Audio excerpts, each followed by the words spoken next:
Habibur Rahman sebut Prabowo punya indera keenam. Menteri gemetar jika punya salah.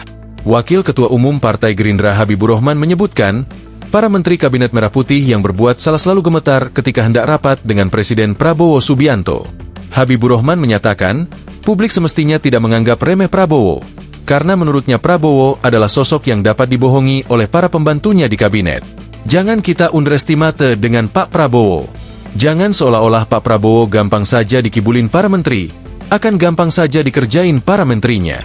Enggak, bos.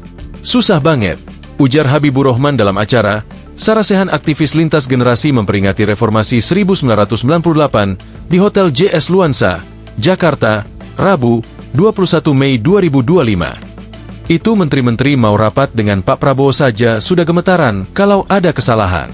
Saya tahu banget, kata dia. Habibur Rahman mengatakan, jika seseorang datang menemui Prabowo dan tidak membawa pikiran ikhlas, maka mereka tidak akan mendapatkan apapun. Ketua Komisi 3 DPR ini lantas bercerita bahwa Prabowo tidak mudah dikelabui oleh tukang olah. Saya 2010 masuk Partai Gerindra sampai sekarang. Kalau kita sudah bawaannya mau ngolah, datang ke dia dalam tanda kutip, enggak dapat, ujar dia. Habibur Rahman pun menduga Prabowo memiliki semacam indera keenam, sehingga tahu siapa saja orang-orang yang merupakan tukang olah itu. Sementara itu, Habibur Rahman menyebut Prabowo juga memiliki strategi dalam memanfaatkan sumber daya manusia yang ada di sekitarnya. Karena dia, enggak tahu ya, dia ada kayak indera keenam gitu loh. Bos, Pak Prabowo ini, ada yang tukang olah, dia tahu.